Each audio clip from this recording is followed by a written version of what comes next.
Hi, welcome back to Cooking with the Cripple. I'm your host, the Cripple, and like I promised yesterday, I'm gonna be redoing my specialty cookies. But I'm looking at the camera right now. I'm hoping that the camera does not flip me upside down like it did on my first try. So here's the hoping, but the recipe is just the same. Everything's just the same. Um, you start out with 1.5 sticks of butter, and you let them cream together, which means you just mix it by itself, and that gets the butter ready for everything else to come together with it, and it just opens. I guess it's like sauteing mushrooms over just putting mushrooms in and letting them warm up. It opens up the flavors, or it's like when I roasted those tomatoes and put them in the sauce. Not yesterday, but the day before. That's essentially what it is. Like, I could have just thrown in those half cherry tomatoes. What did I say? I think I said cherries. Oops. Oh well. But it's like that. It's like putting them in and letting them warm up versus like letting the flavors explode out and just meld. So remember this what's the word I'm looking for? Remember this ratio. 20-20-20. We're going to mix the butter by itself for exactly 20 minutes. And this is just for my special cookies that I make. Because that's what I found works. Is I'm mixing them for exactly 20 minutes. So it's 8:30 right now. So at 8:50, it's going to be time to add in the wet ingredients and then the dry. And then, So this takes a solid hour to make. So I'll be back in 20 minutes. Oh, and if you're also taking time, you're going to want to, like if you're using your phone to time yourself, you're going to want to charge your phone in between times because your phone's going to die. Like, there's no doubt about it. Your phone's going to die. So we're going to charge. Yeah, now I got to sorry, but we're gonna mix this for exactly 20 minutes, and I'll show you the stages. I'll show you at 10 minutes, 15 minutes, and then 20. 5 minutes, it doesn't really change at 5 minutes, so that don't worry about that. But we'll see you in 10 minutes.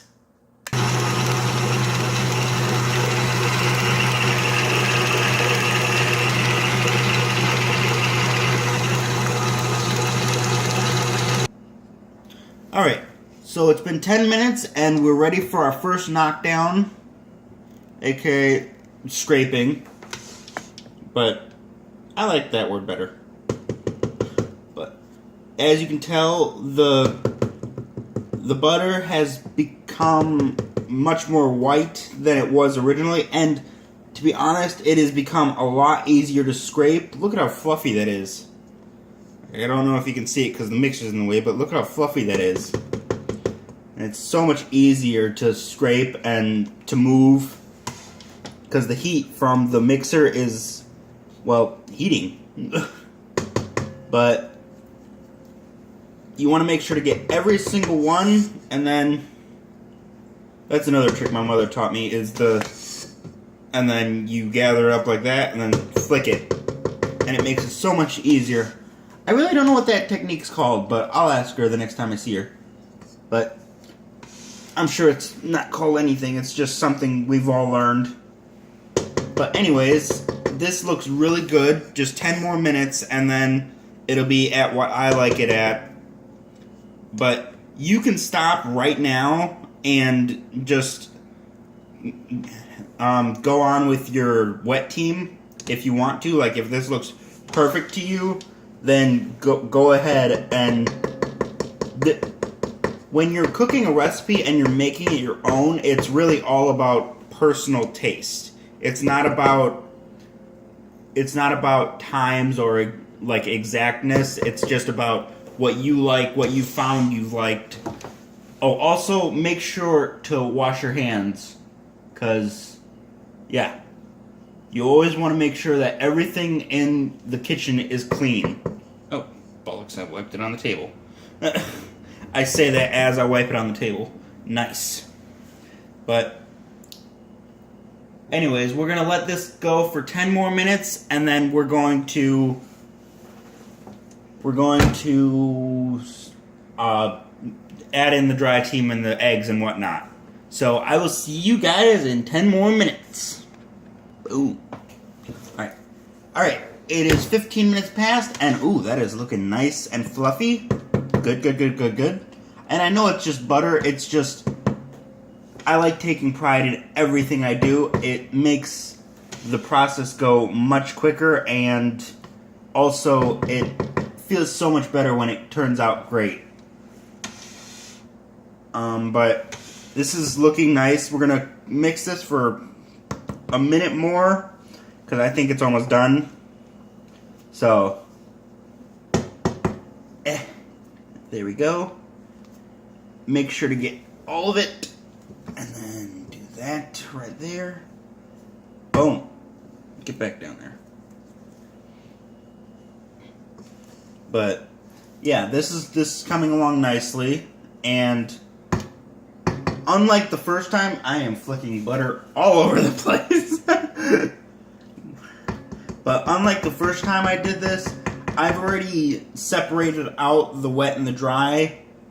So if you want to do that, let the flavors kind of meld together before you start mixing them officially, then I think that's fine. I don't think there's any problem with that. I'm not having luck with this one piece of butter. But anyways, yeah, if you want to, what is the word? I think it's not compartmentalize, but I'm just going to use that one, because I can't think of, if you want to separate it into compartments, let's just do that. But, yeah, I've already separated the dry team and the wet team, minus the eggs, of course, because I didn't want to, it's not that I didn't want to contaminate anything, it's just, with my luck, they're going to end up going bad, and yeah, I don't want them to go bad.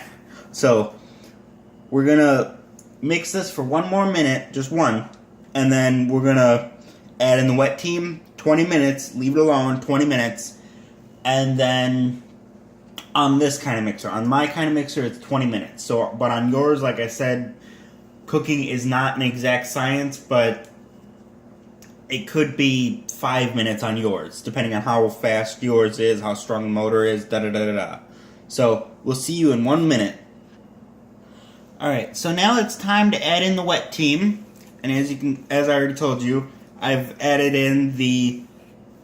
already put it all together. So what we're going to do is we're going to take this off, try not to make a mess, hopefully it doesn't drip, but I don't think it will, but we're going to take this off and then add in the wet team into the middle. Put it back on. I feel like I'm disarming a bomb or something. Putting the engine in a car or something like that. But we're gonna take that off, and then using the same spatula, we're gonna put the butter on top of it, kind of already helping it mix together. And then we're gonna mix this for a solid 20 minutes, and then we'll go from there. So, this is going along much better than my first round. First of all, because the camera is right side up. I think that was the problem. I think I had it backwards, but oh well. No worries. So, 20 minutes, and leave this alone. And it's okay if you don't get it all. It'll mix in, but I will see you guys in 20 minutes. And we will go from there. So, consider this a commercial break.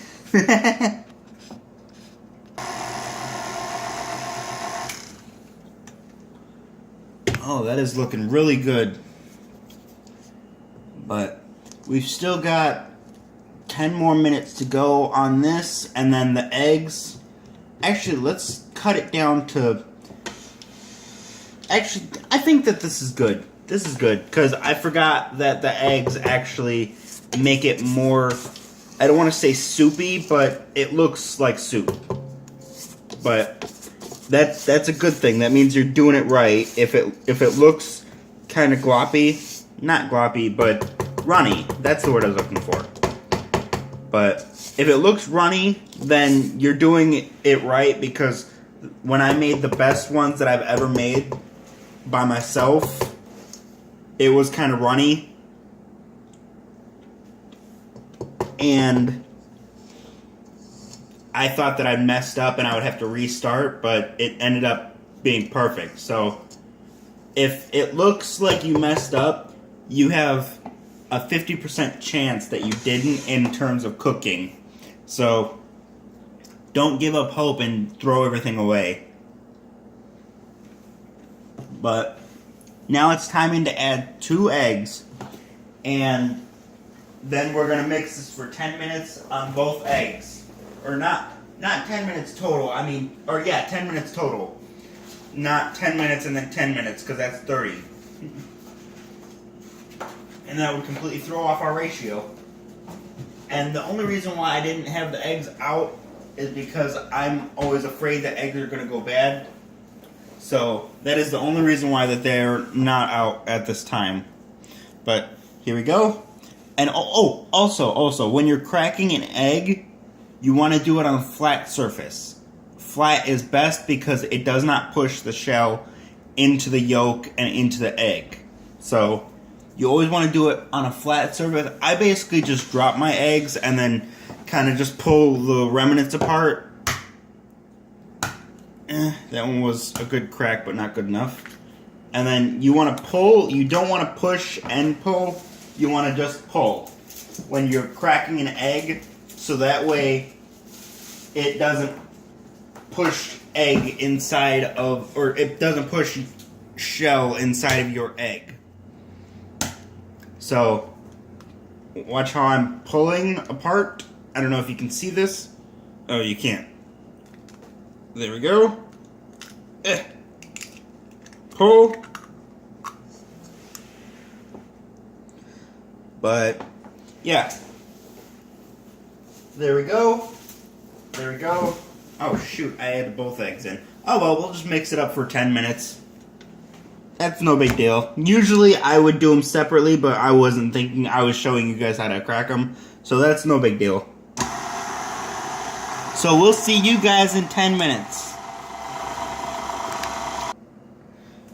Wow. Just before I turned the camera on, it started falling off of this thing. I don't know what this thing is called, but I will definitely research that so that I don't look like an idiot. But the batter actually started falling off of this thing, and that actually shows that it's almost ready. It's almost ready. We've got like 4 minutes left of mixing, and then we'll be able to add in the dry. And I'm going to add this on high, or I'm going to mix this on high just to show you how to do it the way that I do it in terms of mixing the dry and wet. But this is looking really good. I'm really proud of this. I'm actually really proud of this recipe because I found it just randomly and I thought, hey, why don't we try this for Christmas? Because we always bake cookies for Christmas and stuff like that. And it's not cookies for Santa or anything like that, but yeah. Oh, nice and creamy. I got some on my finger. I'm not licking the spatula. I'm getting it off my finger. But anyways, after this is done, we're gonna mix some more, and then we're going to add in the dry. Now the dry is going to make it look really super dark. I can't stress that enough. It's going to make it look really super dark. So don't worry. It's because of cocoa powder and all that stuff. But once you get that nice ring around about right here, like an inch from the top, there's a nice ring that forms when you mix something for so long. Once you get that, then you're going to introduce your dry ingredients to the wet ingredients, and I'm going to show you exactly what to do. So, we'll see you guys in, I'd say, 2 to 3 minutes. So, 2 to 3 minutes?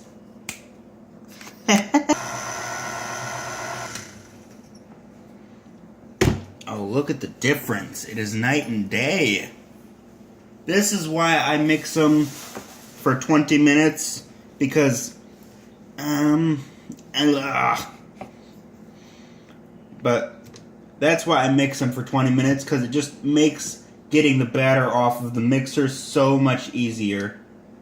And just look at how pretty that looks. Hold on. I'll show you guys in a minute. Oop.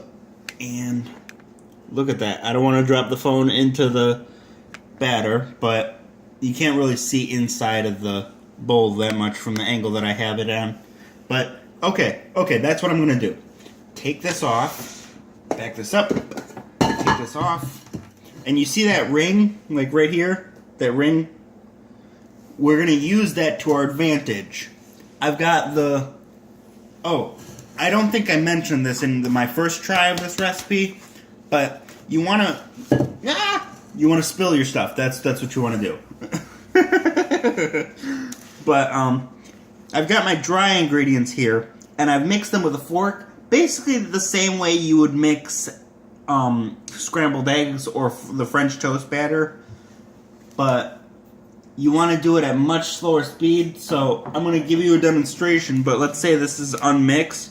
You want to just carefully, you only want to use this part of the fork. You don't want to go all the way in unless you have to like dig down and create a new line of unmixed stuff. But you want to just mix it very gently, because have you ever had a flour grenade go off in your house, essentially? That's what this is. It's a ticking time flour grenade. But if you mix it too heavily, it fluffs up and it just goes absolutely everywhere. So, but yeah, notice I'm taking small strokes and I'm using just the tip of the fork. I'm not getting down in there unless I'm trying to do that. And I'm making very deliberate actions not to create any fluff. But this looks good. We're going to add this in three stages. So this will be stage 1. And you'll see what I mean by using the ring to our advantage. But this is stage 1. And now we're going to take this and we're going to bring it around, not touching the dry ingredients, but we're collecting the ring. We're collecting the ring and we're just bringing it over on top of the dry ingredients. So it kind of looks like it doesn't look like it did much, but trust me, it really did. That'll be the end result. I kind of just messed it up, but that's okay. But there you go. And then we're going to put this back and we're going to mix it for 5-minute increments, so that way we don't overmix the dryness, which there's nothing wrong with mixing the dryness. It's just I like it a certain consistency. So we're going to mix this for 5 minutes and I will be back to you guys. Oh, I almost forgot to mention, when you're starting out mixing something that has dryness, you want to start out low and slow, so that way it can incorporate it very thoroughly before you try to boost up the speed. So right now it's looking good, so I'm gonna boost it up, and then we'll see you guys in 5 minutes to do the same thing. But you always want to do low. You always want to do low and slow when it comes to making the dry and wet put together. I know that was bad English. That was terrible English, but it's okay. But you always want to make sure to go low and slow. That's the thing that I'm trying to hammer home. So we'll see you guys in 5 minutes, and then we'll go from there.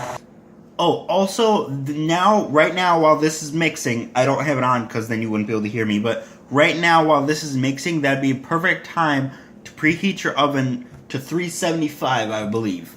I will double check while this is mixing, but I'm 90% sure that it's 375. Sorry, I got hiccups. I was correct. It is indeed 375. So we are going to mix this. While we're mixing this, we're going to go over to our oven and put it on 375. So I'll see you guys in 5 minutes, and then we'll head over when we get done with this. When we get done with the last 2 installments of the dry ingredients, then we will get started on the oven. Well, not the oven, but prepping the cookie sheets and whatnot. Alright, time to add in our second installment. And I'm hoping that I have enough battery life to survive. But that's about a third. And then we're going to do it all over again, low and slow, until it's properly mixed, and then you can crank up the speed. But, okay, this is what I'm talking about. I don't know if you can see it, but you see how the batter slightly jiggles? That is perfect. That tells me that I'm on the right track of mixing. So, we're going to mix this for 5 more minutes, and then I'm going to charge my phone a little bit, and then we'll move on to baking. But we'll see you guys in 5 minutes.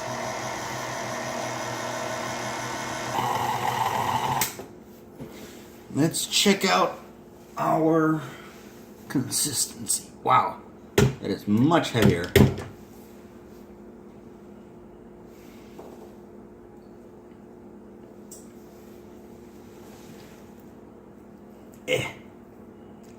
There we go. There we go. And there we go. It's gonna stick a little bit to the side of the bowl because what batter doesn't? But oh wow, that's a lot tougher. But that's okay. I like tougher cookies. I like a challenge, I should say. But anyways, we're gonna scrape this. We're gonna enjoy the beater because that's the perk of being the baker, is you get to enjoy the batter before anybody else does. But I think I got it all. I can't really see. Oh, here we go.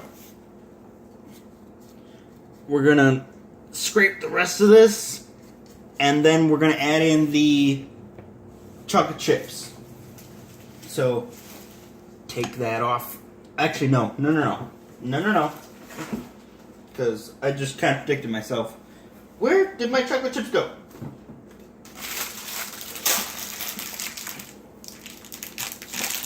I have no idea where my chocolate chips are, so I'm just gonna open up another bag. So I'll see you in a minute. As you can see, I've added in the chocolate chips, and these are much larger than my first batch, but hey, if it ain't broke, don't fix it. But anyways, we're gonna start mixing, and some people will tell you to mix only a few times. I like to get my chocolate chips nice and melty so that the flavors kind of, well, melt together in the oven. And I know they're gonna melt in the oven anyways, but I like to get them started. So I like to mix them until they look just like the batter. So we'll do that, and then we'll head over to the oven for mixing, or not mixing, portioning and baking. That is about the consistency that you want your cookies to look. It comes apart relatively easily. And then we're going to move on to proportioning. And yes, I have switched. Oh, I don't even think you saw that. But there we go. I have switched to handheld because I am running low on battery. So I have to keep running back and forth to charge my phone and record. So I'm sorry if the quality is a little different, meaning the quality of the work that I'm doing. But anyways, I'm going to proportion these out. I would show you, but I don't have the juice. Actually, I might show you. So just be prepared. So I'll see you in a minute. All right, so we've got our batter here, and we're just gonna take the spoon. You're basically just filling up the spoon and then dumping it out. Oh, that was a little much, but you want about that much for each cookie. So I'm gonna do this so that you guys don't have to sit here and watch me do it, but I'm gonna do this, and then some people put their pans into the oven while they're preheating. I don't do that. I don't know why. It's just something I've never done. So I'm gonna get these going, and then we're gonna get going. So I'll see you guys in a minute. Oh, and another thing, I'm cooking them for 7 minutes. You can do longer if you like a rather crunchier cookie. I almost said taco. But I'm doing them for 7 minutes because they turn out nice and moist on the inside but crunchy on the outside. So that's the perfect cookie for me. So you can do them how you want to, but that's just my personal preference. So I will see you guys in 7 minutes. Alright, so I've gotten all of the cookies off of the cookie sheet except for this one. But that's about the size that you want your cookies to be. And I've got a little bit more batter left in the fridge because you don't want it to go bad. So I put it in the fridge to keep it from going bad, of course, but it also helps to make it manageable when you're taking it out on the spoon and all that stuff.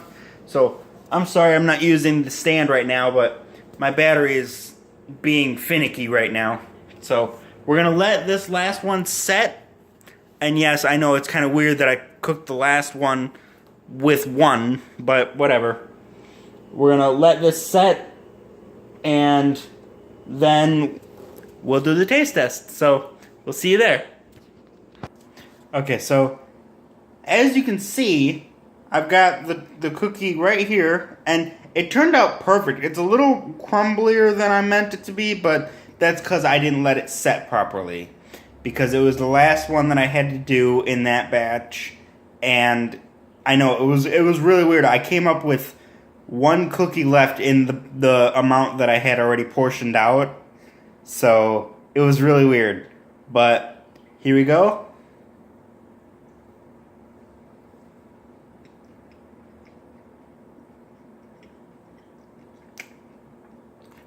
This is a really good cookie. It's very creamy.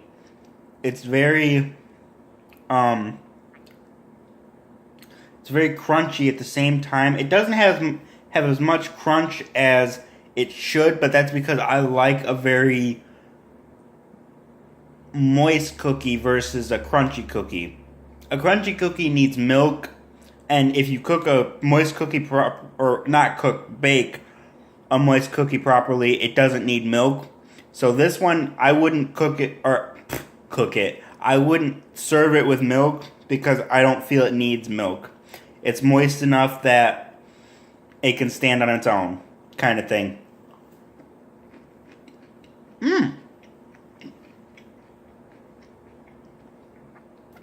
That far edge had more crunch than the frontmost edge. So my advice to you, if you're baking these cookies and you have you notice that about your oven, is to rotate them when they're halfway. So if you're cooking them at 7 minutes, I'd set a timer for 7 minutes so that at, I think it's 3 minutes and 30 seconds, you can flip it and get universal crunchy versus moist cookies. So this has been Cooking with the Cripple. I'm your host, the Cripple, and I hope to see you guys in the next video. Bye-bye.